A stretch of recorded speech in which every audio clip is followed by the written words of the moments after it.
Lazarus. Ben Thomas. 잘람 유네. 아주 신신한 게. 음, 준비. 단 주만 안 봐서. 그래, 다른 신기. 음,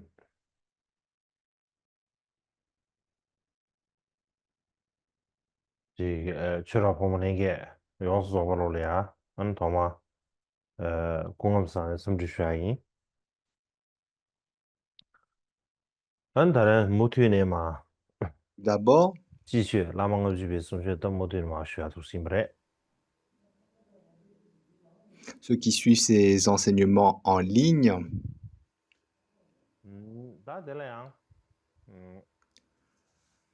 ？la 这张 communauté des vénérables, 马祖 nonnes et moines, 拉玛利亚，宁古需要 ainsi 的呀， que tous 偏远家全部也吧，但这宁古需要多，需要的偏远家 les amis Dharma, du Dharma, hommes et femmes, à 拉玛利亚 tous, je vous adresse mes salutations, empreintes de souhait de bon augure, et 这，你上木山呢，到到虚里呢， nous continuons 俺的偏远吧都没有吧，到这里说起， les enseignements de printemps 那这样子，上哪都是听过， sur les 50 versets sur le gourou.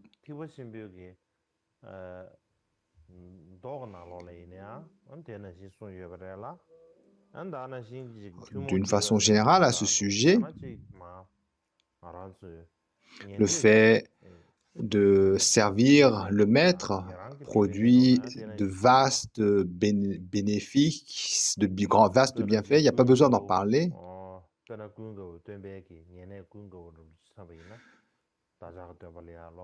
On dit que même servir que de façon un peu superficielle, le maître apporte déjà d'incommensurables bienfaits.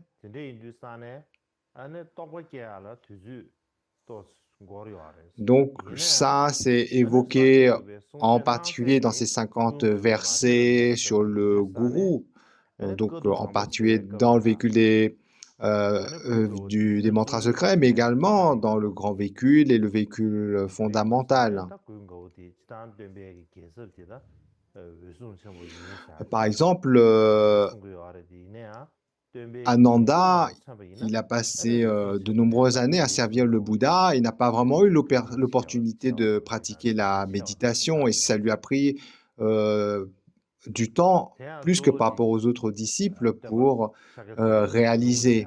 Donc tout cela est relaté dans les différents récits.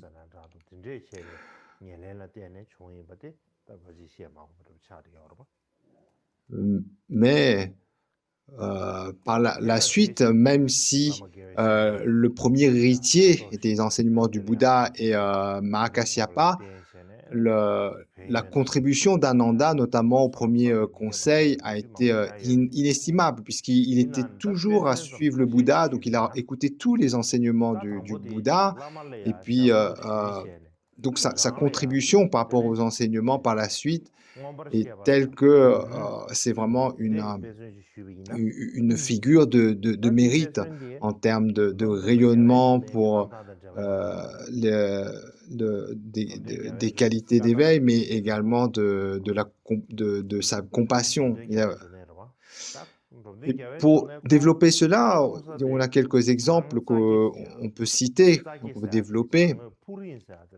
Par exemple, Dromtonpa Gyalwe Jungne, donc il a développé des qualités de clairvoyance et des réalisations miraculeuses par le fait de servir son maître. Dromtonpa Gyalwe Jungne, qu'on va appeler simplement Dromtonpa, il était né à Fuji. Aujourd'hui, en fait, c'est c'est à Yangqianchu, dans la région de Damjung. De nos jours, on dit qu'il y a un grand soupa blanc.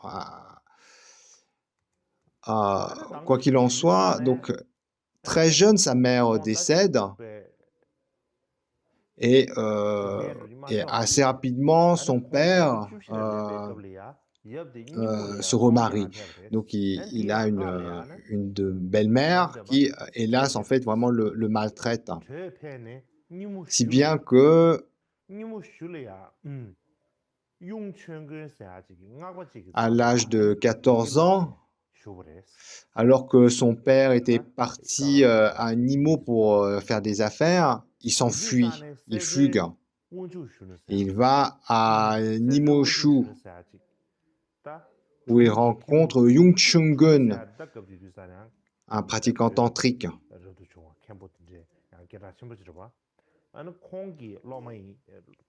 Et il apprend à lire auprès de ce pratiquant. Et puis ensuite, il rencontre Setsu Wangchu Genu. C'est un accompli. Donc à l'époque, c'était un jeune Tibétain qui était d'une grande sagesse, de très grande sagesse. C'était vraiment un maître accompli, un jeune maître accompli tibétain, vraiment avec une intelligence très aiguë. Et il était sur son chemin vers l'Inde.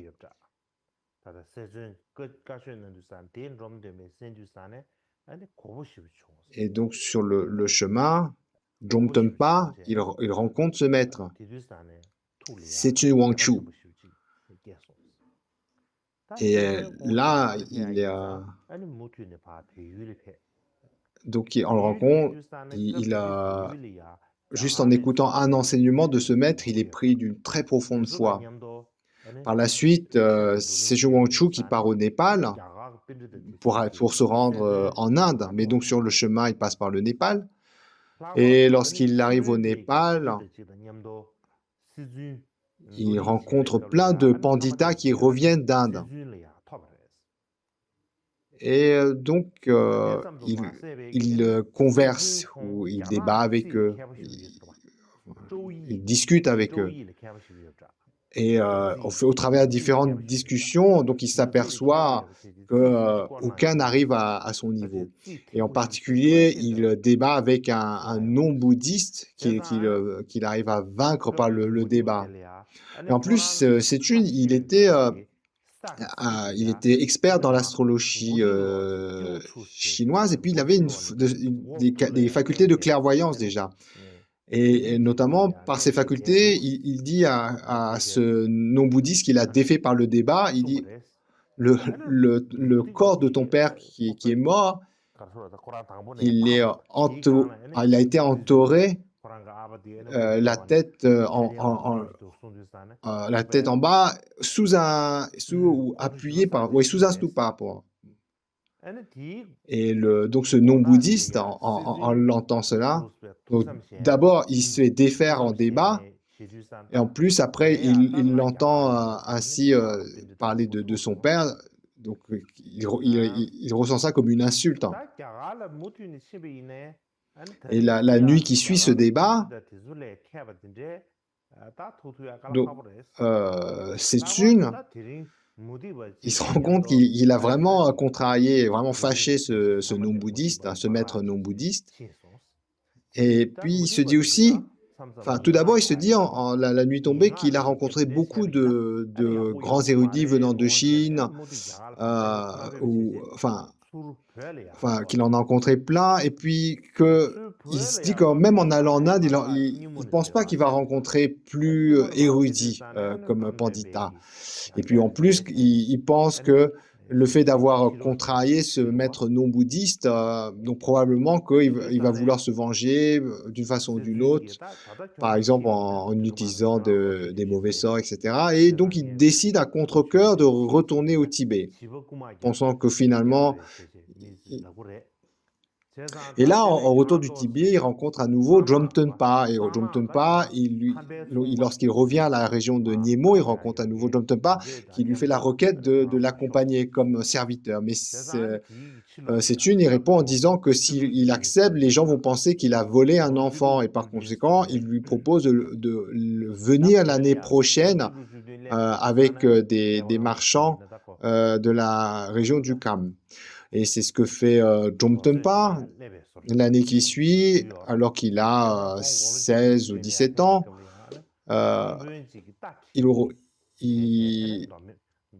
il conduit des chevaux de marchands. Après, ayant traversé la région de Lamdo, et notamment donc le marchand qui l'accompagnait, euh, il servait un lama, Junamka, de qui il avait reçu les enseignements sur la Bidharma. Et donc, lorsqu'ils arrivent à la résidence de ce vénérable Setchun, il reçoit également beaucoup d'enseignements sur l'Abhidharma et d'anciens tantras. Et dès le départ, dès qu'il revoit ce maître Setchun, en fait, donc, dans le prolongement de la foi qu'il avait qu'il avait expérimenté lorsqu'il avait vu la première fois, il le sert, on dit, à l'image du bodhisattva Sadaprarudita, le bodhisattva qui pleure tout le temps. Et donc, il le servait toute la journée, il allait chercher de l'eau, il moudrait la farine. Et lorsqu'il étudiait, il posait son livre donc sur un support du moulin pour continuer à moudre tout en étudiant. Et donc, il travaillait tellement qu'on dit que sa main ressemblait au cou d'un bœuf. Et si bien que plus tard, le simple fait de tenir une canne lui provoquait des ampoules aux mains.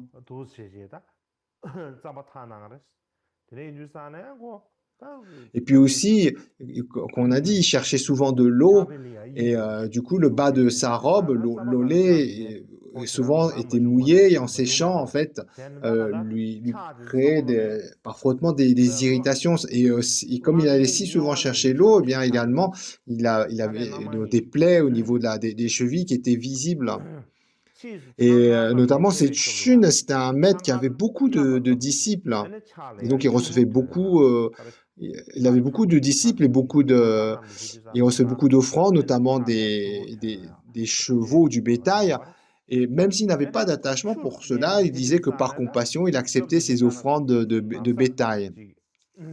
Mais néanmoins, par peur que tout ce bétail soit volé ou attaqué, eh bien, tous les nuits, Dromtonpa, il montait le meilleur cheval en portant une arme comme un trident, et puis il faisait le tour du périmètre comme un garde.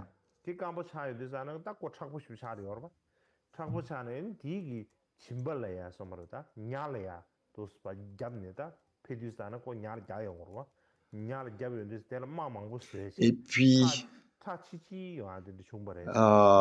donc un jour, un des compagnons, parce que donc de l'entourage du maître, lui dit laisse-moi t'aider. Mais en fait, il a réussi à monter la garde que durant 7 nuits d'affilée. Et bon, au-delà donc de ces différentes anecdotes, Dromtonpa, il était vraiment au service de son maître.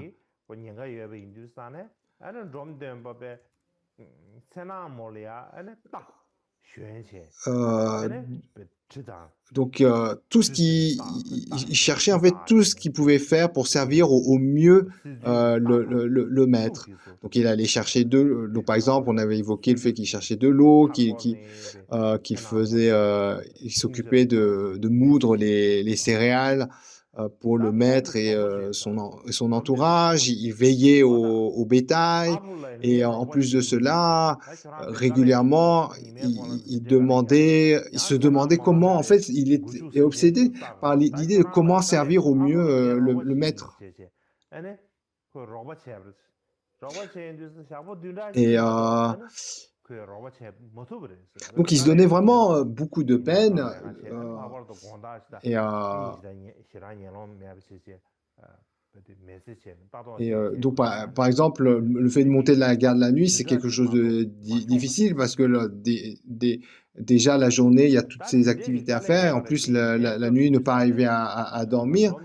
Donc, à part Jomtönpa, personne en fait n'avait le courage de le servir, enfin, à ce point d'être aussi minutieux dans le service. En plus, quand il avait l'occasion de débattre avec les autres disciples, en fait, les autres disciples n'arrivaient pas à le vaincre en débat. Et il avait donc la réputation d'être extrêmement érudit dans le dharma, si bien que ses compagnons, sans la moindre jalousie, demanda à Sechun de ne pas le laisser faire tous ces besognes. Et le maître également lui dit, donc lui donne l'ordre de juste se contenter d'écouter les enseignements, de ne pas entrer dans toutes ces activités. Mais euh, euh, le Jomtönpa, il n'a pas écouté cet ordre.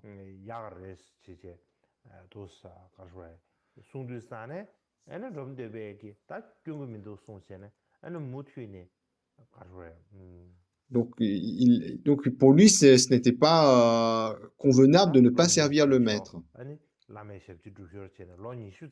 Donc, donc on dit qu'il continue ainsi pendant 20 ans.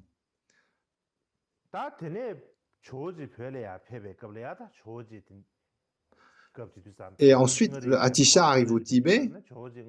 Donc il arrive d'abord dans la région de Ngaji. Et là, lorsque Jomtönpa entend parler de Atisha,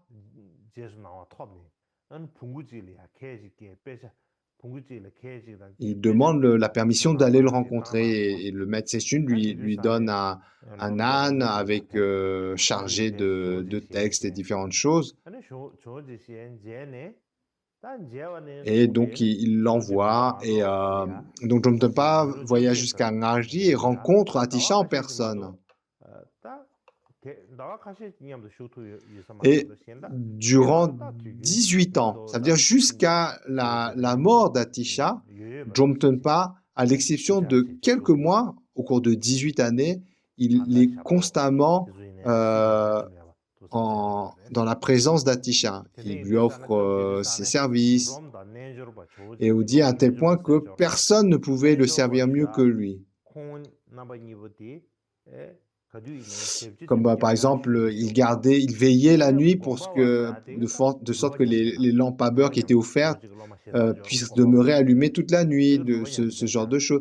Et à cette époque, on dit qu'il y avait Jomtönpa ainsi qu'un autre yogi qui tous les deux servaient assidûment Atisha. Et bien, Jomtönpa et ce autre yogi, alors qu'il s'efforçait de servir à Atisha, ils avaient développé des réalisations plus rapidement que notamment un ermite qui était en retraite et qui ne s'engageait entièrement que dans la pratique. Et puis aussi, une fois, Atisha se comportait un peu de façon enfantin. Donc, vous savez, un peu comme avec l'âge, par moment, il n'allait pas aux toilettes. Il faisait semblant, enfin, un peu comme jeu. Donc, il faisait un peu ses besoins, un peu à droite, à gauche, comme si, par exemple, pour donner l'impression qu'il était sénile, et donc, alors qu'en allant aux toilettes, il avait des fuites, il s'amusait comme ça, par moment. Mais même lorsque Atisha s'amusait de cette façon, Jomtönpa il nettoyait tout ça sans perdre la moindre confiance en la conduite de son maître.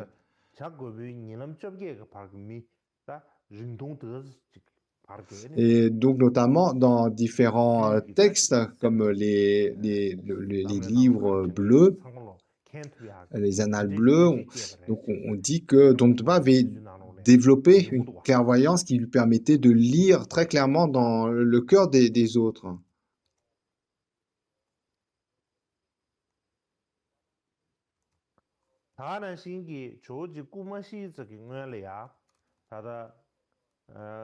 Oui, ensuite il y a une autre, euh, il y a un autre récit où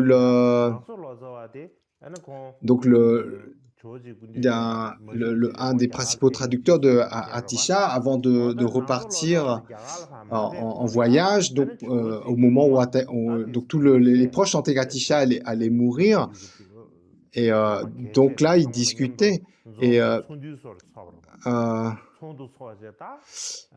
et, euh, et donc le traducteur avec tous les proches disciples ont une conversation pour savoir qui allait reprendre l'héritage, les responsabilités d'Atisha. Et là, le traducteur, alors qu'il était sur le point de partir pour Ngari, donc avant son départ, il dit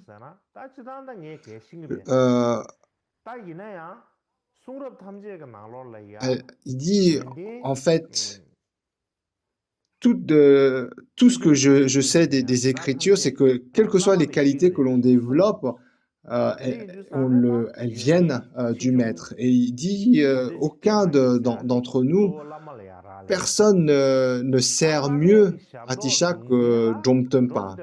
Donc il dit ça. Et donc Natso Lotsawa, le traducteur, il dit ça. Donc certains, ça ne plaît pas, comme Kuton par exemple. Donc tous les disciples proches d'Atisha étaient là. Mais donc même si certains comme Kuton et d'autres disciples, ce genre de propos ne leur ont pas plu, en fait il s'avère que ce que disait Lotsawa, le traducteur, était vrai.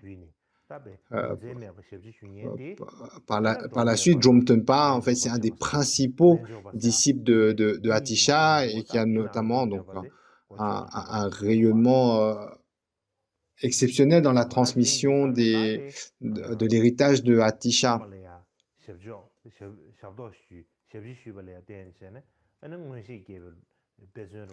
Et aussi, un autre récit, lorsqu'on parle des trois frères Kadampa, donc dans un des trois, c'est Chengawa Tsuchimbal. Il a un disciple qui s'appelle Geshe Tulungpa, qui a aussi beaucoup de disciples. Mais parmi ses nombreux disciples, Geshe Tulungpa, il a un serviteur. Enfin, il a un disciple qui est exceptionnel dans le fait de servir le maître et d'accomplir le bien des autres. C'est Jayulwa Chempo. On l'appelle des fois Chuku Jayulwa Chempo. On connaît plutôt sous le nom de Chenou E, mais c'est vraiment un maître exceptionnel dans la lignée des Kadampa. Il est donc Chenou E ou Jaluwa Chempo. Au départ, donc c'est le fils de la petite sœur de Geshe Tulungpa.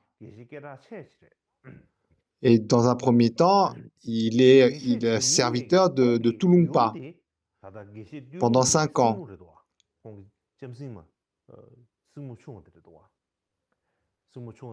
Et puis, avec son maître, ils vont aller voir Chengawa qui est donc le maître de Tulungpa. Et Chengawa, il a des facultés de clairvoyance. Donc, quand il voit son disciple Tulungpa avec son serviteur Chenou E, c'est-à-dire Jaluwa Chempo, il lui dit « Oh, tu as de la chance d'avoir un tel serviteur. » Donc, il dit ça.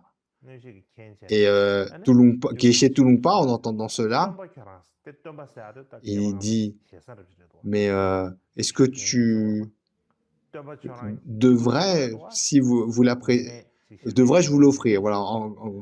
Et Chengawa, l'un des trois frères, trois pères fondateurs l'un des trois frères Kadampa, et il dit, mais tu es prêt à me le laisser?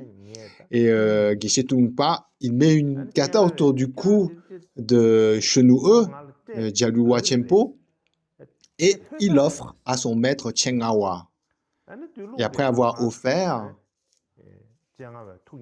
Chengawa, en recevant une telle offrande, il est extrêmement réjoui.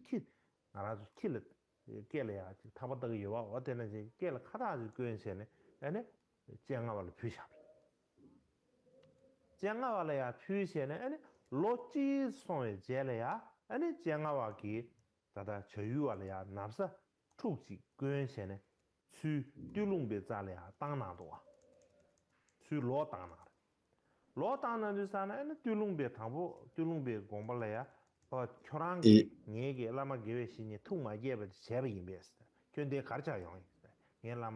donc il y a une petite conversation entre Tulungpa, donc qui parle au fait le fait de réjouir le maître.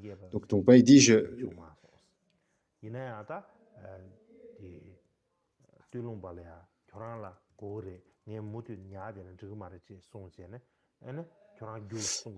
donc il y a une conversation et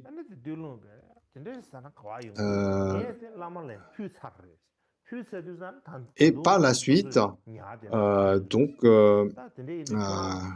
Chenue, Jayulwa Chenpo, donc il devient le serviteur de Chengawa, donc du maître de son maître. Et seul, il le sert en préparant la nourriture, il prépare la nourriture, et donc on dit, donc il passe tellement de temps à préparer la nourriture que ses mains en sont abîmées. Et puis la nuit, quand il a du temps libre, il fait des offrandes, des pratiques d'offrande du mandala avec des prières, et il le fait avec une telle ferveur que des ringsels, comme des reliques apparaissent dans les mandalas qu'il offre. Et toutes ces reliques, il les offre à Chengawa, le maître de son maître, qui est devenu donc son maître puisqu'il sert Chengawa. Il le sert en fait comme ça pendant 9 ans. Et il réjouit extrêmement Chengawa. Et Chengawa est tellement réjoui du fait de comment Chenue le sert, que ça rend jaloux les autres disciples, les autres jeunes disciples de Chengawa. Et puis un jour, donc le disciple de Chengawa, Tulungpa, revient voir son maître, et lorsqu'il rencontre donc Tulungwa, donc donc le maître qui a offert Chenue à Chengawa, il revient voir son maître et il demande des nouvelles de Jayul Chenpo, de Jayulwa. Et là, Chengawa, il claque la porte de sorte que son serviteur Jayulwa, Chenue, ne puisse pas entendre leur discussion. Et là, donc Chengawa dit à son disciple Tulungpa, il dit, ce petit moine, donc qui au départ était le serviteur de Tulungpa et qui ensuite, pendant 9 ans, devient le serviteur de Chengawa, il lui dit, ce petit moine, il a plus de foi que moi, il a plus de sagesse que moi, il a plus de diligence que moi, il a plus de compassion que moi. Et donc, donc voilà, il est tout éloge, et c'est pour ça qu'il a claqué la porte, c'était pour pas que quiconque d'autre entende cette conversation.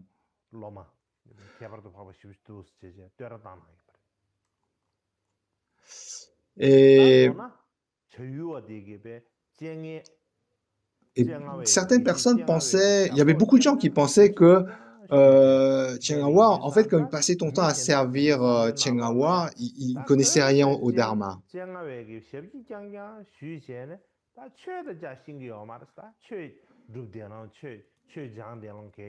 Mais, mais en fait, donc, mais lorsque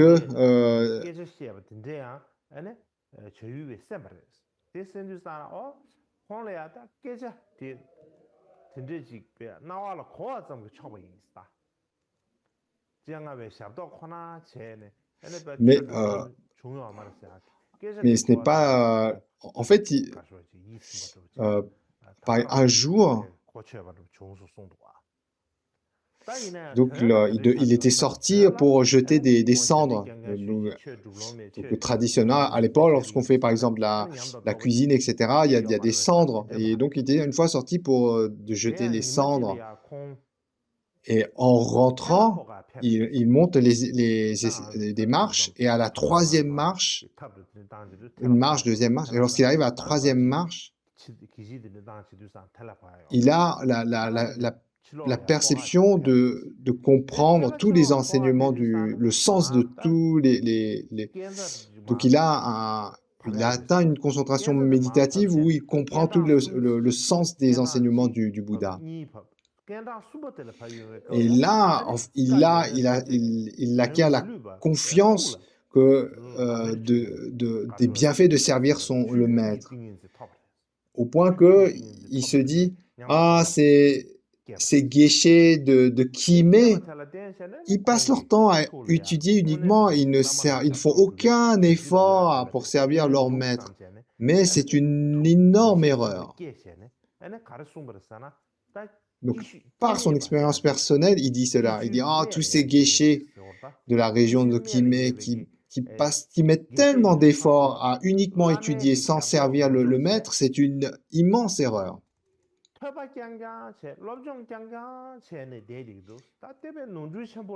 Et par la suite, quand Tsangpa Rinpoche, qui est un disciple de Jayulwa, de Chenouë, lorsqu'il vient voir pour la première fois Jayulwa, donc il entend des gens qui disent que oh, Jayulwa ou Chenouë, il a reçu les bénédictions de son maître Chengawa, mais il ne connaît rien aux enseignements du Bouddha. Et là, Tsangpa Rinpoche, lorsqu'il entend ce genre de propos, il dit mais c'est contradictoire. Comment peut-on recevoir la bénédiction du maître et ne pas connaître le Dharma? En particulier dans le véhicule des mantras secrets, la bénédiction du maître, elle sert à avancer sur le chemin. Et là, au contraire, en fait, Tsangpa Rinpoche, il est émerveillé. Donc, Tsangpa Rinpoche, qui par la suite deviendra le disciple de Jayulwa, Chenouë, donc ce fameux serviteur de Chengawa. Et par la suite également, Gampopa, notre précieux Gampopa, lorsqu'il suivait les maîtres de la lignée Kadampa, il a suivi dans ses principaux maîtres, il y avait notamment Jayulwa, donc Chenouë, et notamment auprès de ce maître qui a acquis toutes ses réalisations en servant Chengawa, Gampopa lui demande, vénérable ami spirituel, expliquez-moi comment les deux vérités se sont manifestées dans votre esprit. Jayulwa, tout d'abord, lui répond en disant pas les deux aspects de l'esprit d'éveil, l'esprit d'éveil conventionnel et l'esprit d'éveil ultime. Et Gampopa lui dit, mais pour cela, vous êtes-vous établi dans la vacuité par l'analyse du soi ou par l'analyse des choses extérieures?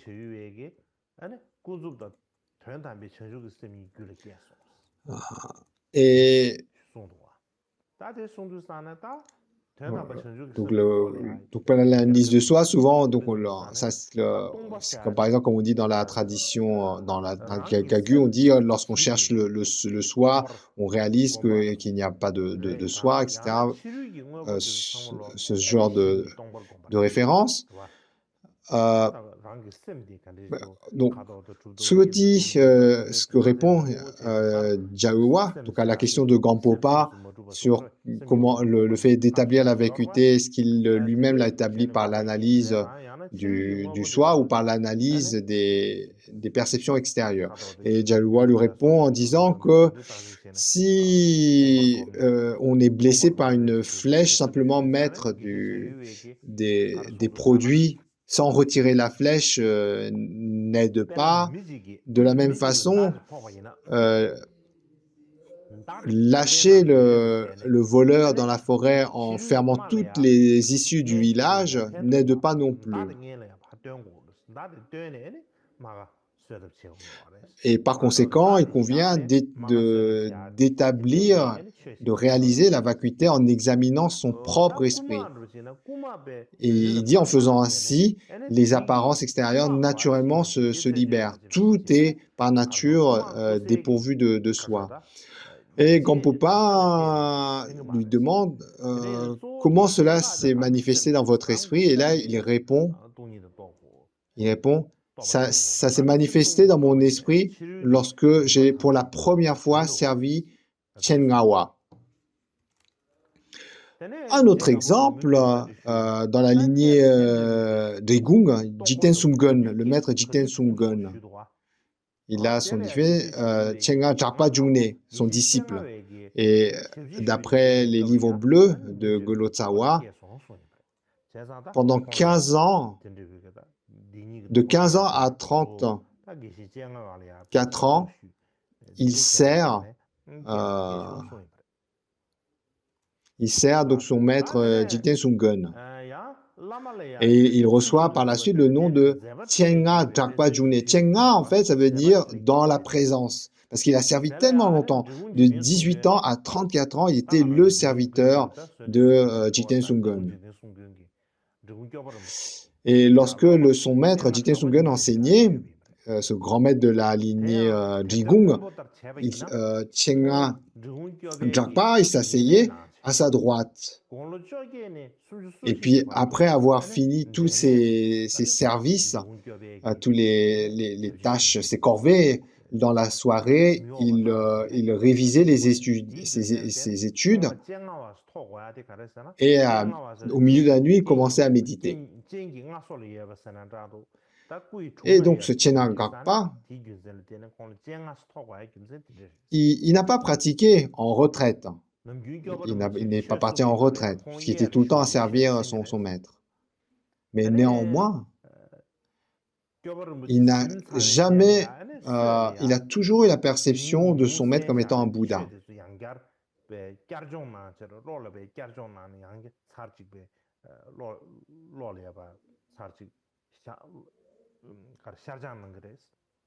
Donc il servait en fait son maître vraiment avec la perception que c'était un Bouddha. Il ne se posait pas des questions de genre est-ce qu'il va recevoir de la nourriture, des beaux vêtements si en faisant tous ces services, est-ce que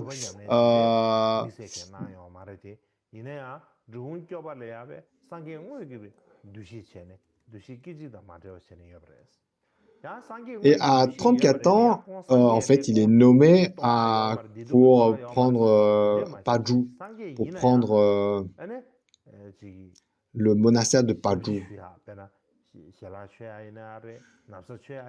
Donc, Jiten Sumgun,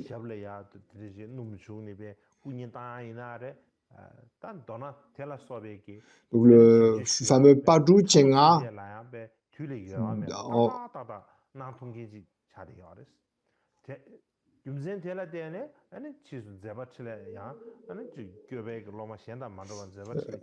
donc c'est lui, Chenga Japa, qui donc, sous l'ordre de son maître, prend en charge le siège monastique de Paju pendant plus de 20 ans. En fait, il était le premier Paju Chenga. Et comme prophétisé par son maître Jigten Sungön, par la suite, donc ce siège de Paju, il fleurit, il se développe des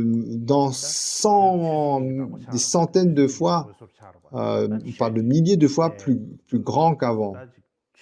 Et il a maintenu ainsi le siège, il a en plus maintenu le siège de la lignée Drigung, notamment les fameuses 18 communautés des 10 000 moines. Tout ça a été établi à ce moment.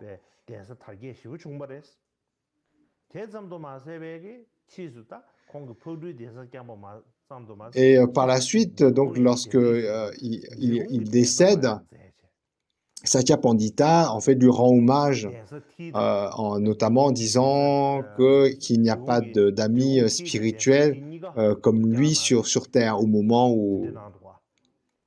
Et à ce moment-là, Sakya Pandita avait été invité pour présider les cérémonies funéraires. Et la lettre d'invitation, donc tout ça, on la retrouve encore dans différentes références littéraires bouddhiques,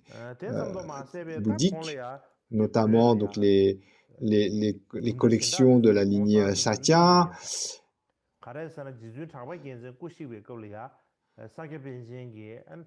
Autre récit, en 1240, sous les ordres, donc vient l'invasion du Tibet par l'armée mongole, sous les ordres de Godan. Et durant cette invasion, donc l'armée mongole, il tue tous les gens qu'il voit, il brûle des temples bouddhistes. Et notamment à Rajen, il décapite 500 moines, et lorsqu'ils arrivent dans la région centrale, les régions de Tsang, donc lorsque ces régions étaient sur le point d'être conquises par les armées mongoles,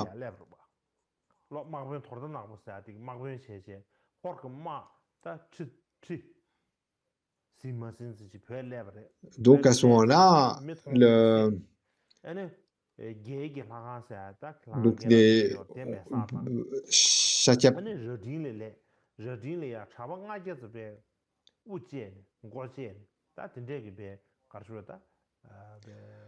donc les différents grands maîtres en fait vont se rassembler pour solliciter l'aide de Chenga Drapa.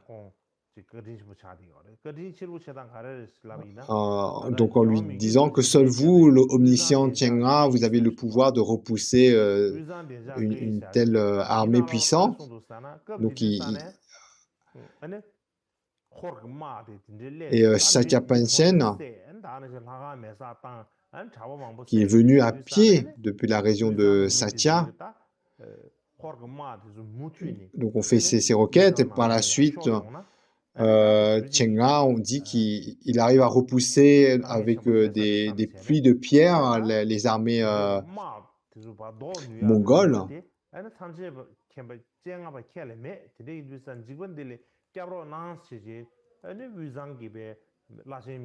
Et par la suite, notamment le grand 5e Dalai Lama, donc à ce sujet, a parlé des pouvoirs miraculeux, pouvoirs miraculeux. Il a dompté donc les effrayants produits de cause à effet que sont donc ces armées des Mongols, et que donc c'était vraiment une compassion exceptionnelle au travers du peuple du Pays des Neiges. Donc ensuite, on continue. Le 7e point qui est abandonner l'orgueil.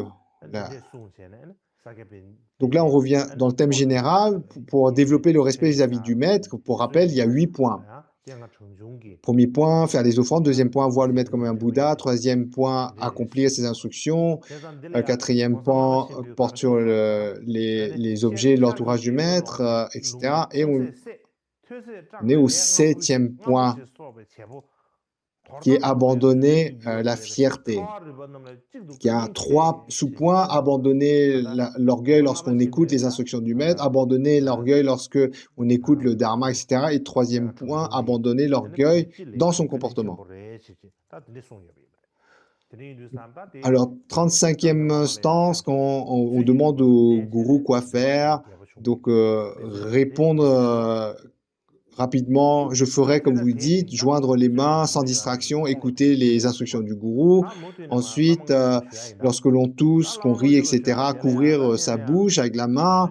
Et lorsque les ordres ont été accomplis, informer avec des mots doux. Donc ça, c'est stance 35 et 36. Il y a 2 stances simultanément. Donc si on commente un peu ces stances, ok,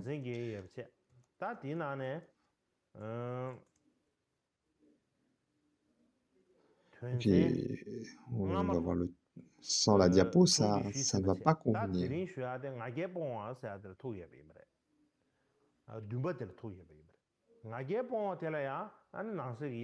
Alors, dans le mot à mot, en suivant le commentaire en sanskrit, donc le terme lama, ça désigne notre propre maître. Donc ensuite, on parle donc de l'instruction de son propre maître. Donc il y a deux façons d'interpréter. Soit ce sont les ordres du maître, soit c'est le saint dharma. Ça on peut l'interpréter de ces 2 façons.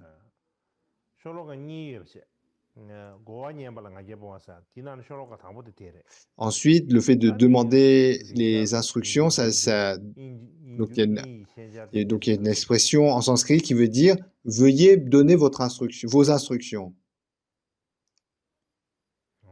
Donc c'est une expression qui veut dire, donc de politesse, qu'on peut traduire par « quelles sont vos instructions ?» ou quel est votre conseil, quelle est votre instruction, quel est votre conseil. Ensuite, il y a une particule qu'on peut traduire par promptement, rapidement, mais nous, on ne l'a pas dans le texte tibétain. Mais il y a cette particule dans le texte sanskrit qui a le sens de rapidement. Ensuite, il y a l'expression qui veut dire main jointe. Donc, ça exprime la façon dont on doit demander les instructions. On le demande les mains jointes. Le commentaire sanskrit dit joindre les mains d'une façon élégante. Fermer les paumes des mains en joignant les doigts. Ensuite, si on suit le commentaire de Tsongkhapa,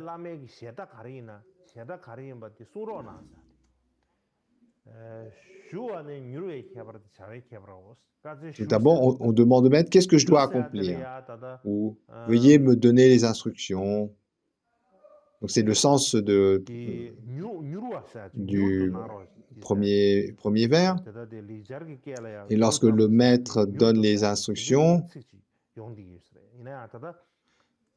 donc ils ont écouté les mains jointes. Et après que le maître ait donné les instructions, on dit « j'accomplirai conformément à vos instructions ».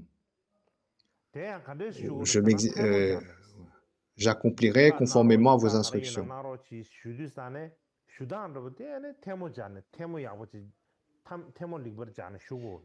Et puis, donc, à la fin, donc dans les grands livres, voilà le sens du verset, du premier des 2 versets, le 2e verset. Donc, lorsque l'on rit, qu'on tousse, etc., couvrir la bouche par la main. Et lorsque les actions sont accomplies, informer avec des mots, littéralement des mots aimables. Oui, on peut dire comme ça. Alors, tout d'abord, voyons le commentaire en sanskrit. Donc, on parle de les termes sont explicites, le fait de mettre la main pour cacher la bouche, recouvrir la bouche. Dans quelles circonstances on fait ça? Lorsque on est en train de tousser ou lorsqu'il y a un rire qui s'échappe. ou bien on met sa main pour couvrir la bouche.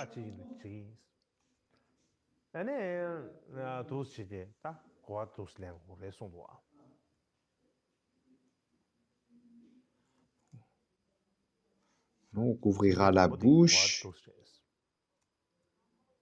Alors les deux derniers vers, donc là, l'interprétation est un petit peu différente. Alors, on va voir ça. Donc, à la fin, on dit informer avec des mots aimables de ce qui a été accompli. Alors, le commentaire sanskrit, et on parle de mots qui sont agréables à entendre, pour mots aimables.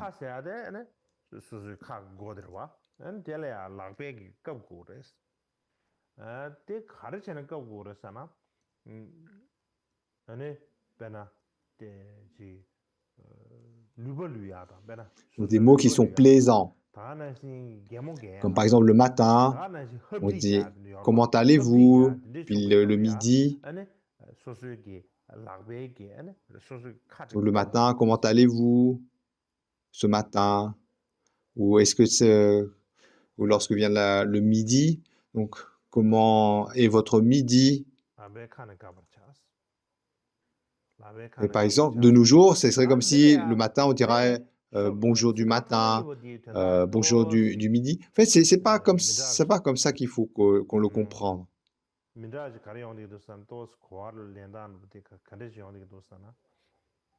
En fait,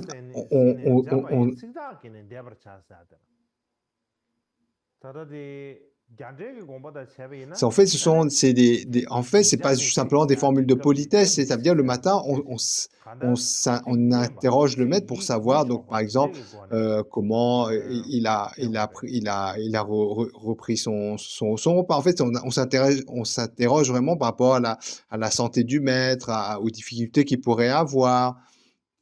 C'est dans ce sens-là, quand on demande comment il va le matin, comment il va le midi, etc. Donc, par exemple, c'est après le repas, savoir s'il a eu s'il s'est nourri convenablement, etc.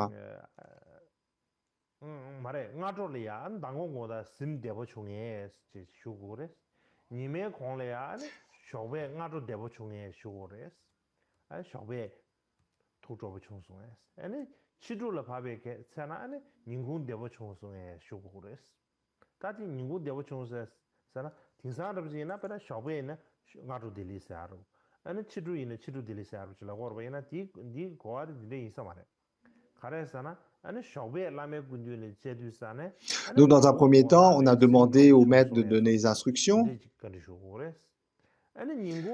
Donc, une fois qu'on a accompli les instructions que le maître a dit, on informe le maître avec des mots aimables. Donc, c'est dans ce sens que lorsqu'on dit quand les actions ont été accomplies, donc c'est deux façons qui peuvent être expliquées. Lorsque les actions sont accomplies, donc c'est soit par exemple le maître qui le matin vient de prendre le petit déjeuner, donc on va à ses nouvelles pour savoir si donc enfin, voilà qu'il a bien pris son petit déjeuner, ou voilà tout ce qu'il a devait à faire s'est bien passé, etc. Donc on s'intéresse aux activités du maître pour ensuite éventuellement apporter son service de façon appropriée. Et la deuxième explication, c'est que nous-mêmes, lorsqu'on a accompli les instructions du maître, eh bien, on va en informer.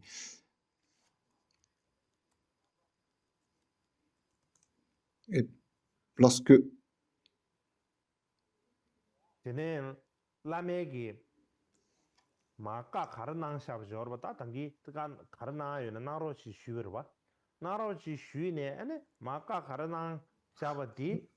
donc, et puis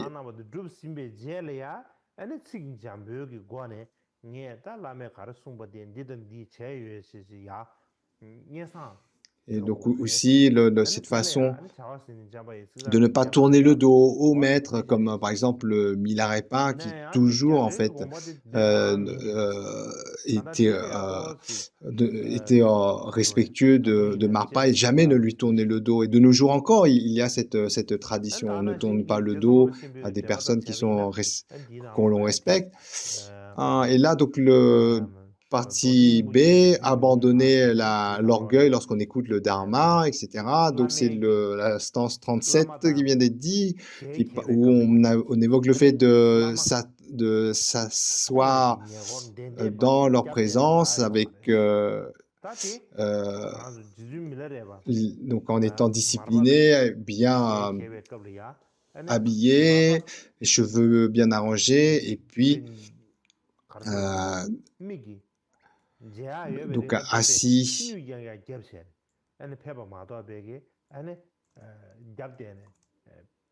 les joints à la main et demander 3 fois. Alors, dans le texte en sanskrit, donc c'est un peu difficile à traduire, mais dans le premier vers, on parle de devant eux, et ça signifie dans la présence, dans la vision du maître. Dompté ou discipliné, ça signifie en fait être dans un état d'équilibre méditatif. Et ensuite, on évoque une attitude d'être assis. Ensuite, on parle des robes ainsi que des les cheveux qui sont parfaitement, qui sont convenablement, proprement disposés. C'est-à-dire donc on doit convenablement porter ses vêtements ainsi qu'avoir les cheveux convenablement présentables.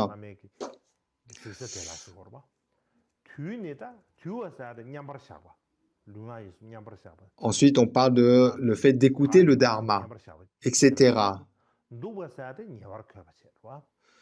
Donc, on dit aussi le fait d'avoir donc assis sur les genoux. Donc, c'est-à-dire le fait d'être assis, les genoux en contact du sol.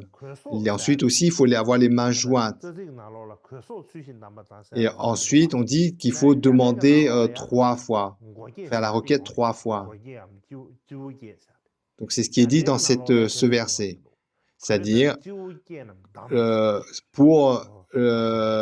par rapport à l'aspect sacré des enseignements du Dharma, on demande 3 fois de recevoir ces Dharmas. Donc, tout d'abord, un disciple, pour recevoir les enseignements, fait 3 prosternations au maître, et en signe de requête. Donc, dans les grandes lignes, on dit maître, prêtez-moi votre attention pour le bien de tous les êtres, pour accomplir le bien de tous les êtres, pour les libérer, tous ces êtres, pour les mener jusqu'à l'éveil parfait insurpassable. Eh bien, tel ou tel enseignement, donc on dit le nom de ces enseignements, veuillez me montrer ces enseignements. Donc, traditionnellement, c'est comme ça. En résumé, on offre 3 prosternations, on fait la requête en répétant 3 fois. C'est cette formule traditionnelle où on dit que pour le bien des êtres, on demande maître de bien vouloir exposer tel ou tel enseignement.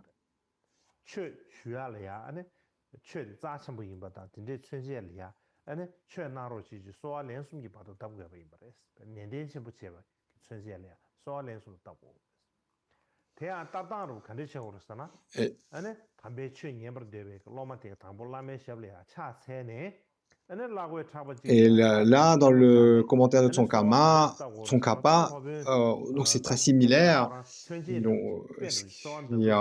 On dit donc qu'il faut donc également faire la requête 3 fois et être dans un comportement maîtrisé, et être habillé convenablement, avoir une conduite où on montre que on se maîtrise. Et puis ensuite, donc on continue. Donc ensuite, on demande avec les expressions qui conviennent sur les enseignements, les transmissions comme les initiations, etc., ou les transmissions de vœux, etc.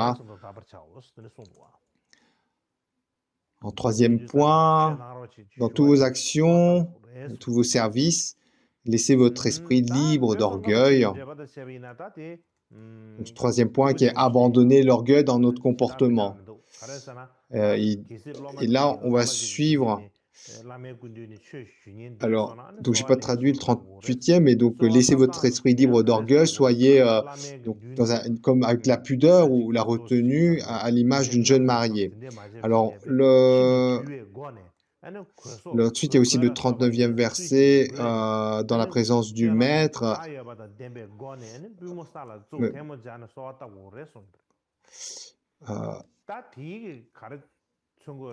Donc tout d'abord, le commentaire en sanskrit donc, dit abandonner dans le 38e verset, d'abandonner l'orgueil. Quels que soient les actes que l'on fait, que l'on est en train de servir le maître, dans toutes nos activités, abandonner l'orgueil. Donc il y a l'image d'une jeune mariée. Alors, pourquoi on utilise cette image? Donc généralement, par exemple au Tibet ou dans beaucoup de pays orientaux, lorsque la jeune mariée arrive dans le foyer du marié pour la première fois, elle fait vraiment attention à tout. Et puis dans son comportement, elle est avec plein de pudeur. Elle est pleine de pudeur. Le fait de voir son mari, et puis également la crainte de fâcher les parents, le foyer. Et donc elle est là, toute en fait, toute pleine de retenue, toute timide.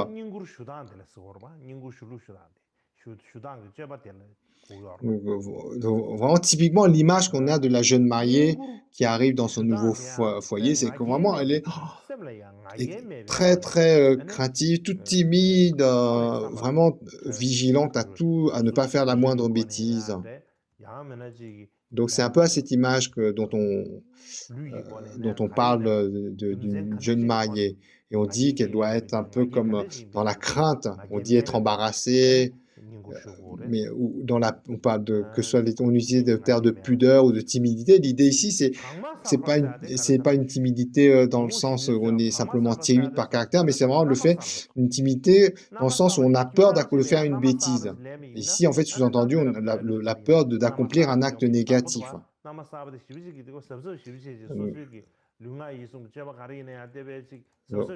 Donc, il y a différentes façons on parle de différentes formes de timidité ou de crainte, soit la crainte d'être puni parce qu'on a fait une bêtise, ou la crainte d'être mal vu, d'avoir une mauvaise réputation parce qu'on a fait une bêtise, ou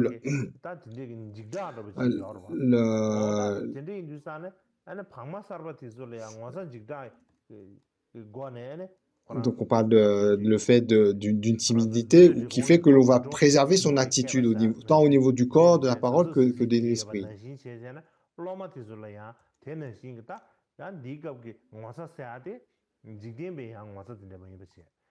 Ensuite, le 4A, le 4A suivant. Alors, le commentaire de son karma, il va dans le même sens. Donc, il dit dans la présence, donc quoi que l'on fasse, abandonner l'orgueil. Donc, ici, dans la diapo, c'est la 39e stance, où il dit, dans la présence du maître, abandonner les activités comme le fait de flirter, etc. Et en plus, examinez vous-même pour rejeter tout type de conduite de ce genre.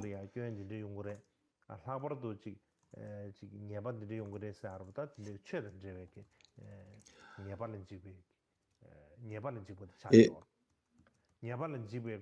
dans le commentaire sanskrit de cette 39e verset, 39e stance, dans le commentaire sanskrit, donc c'est pas très extensif.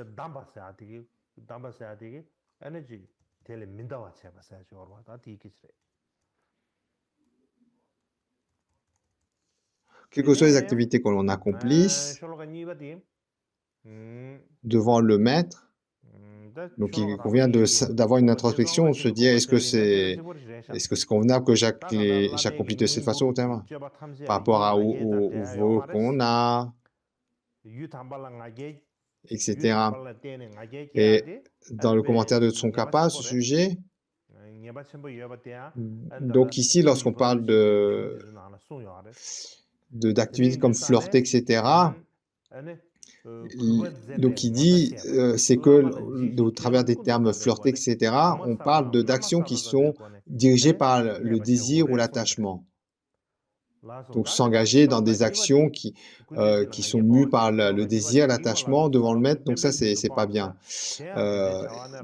Donc non seulement donc d'avoir de l'orgueil, ou alors par exemple parce que il y a une personne pour laquelle on s'intéresse et donc on fait un peu le beau, etc. Donc ce genre d'activités doivent être abandonnées dans la présence du maître. Et on va peut-être en rester pour aujourd'hui. Merci. 자화 탐지, 자화 간대지 셰비네야 따디 지 라메기 군두의 제아 제렌도다 민도 봐 다나신 디 취의 튜머 제렌도다 민도 고 따지 셰네 게시 취의 튜머 제렌도나 파 토르고레 취의 튜머 제렌도나 취 담도 랭고레 소이브레 데라야 제종업의 신비기 제베나로라 가르송었잖아 아니 기발아서 자화 군세아데 기슈에서 들어와라 수업에 자화 다지 소수지 데이지 가르쳐지 라멘 듀리아지 웹업 매바 된제기지 소수지 가르쳐다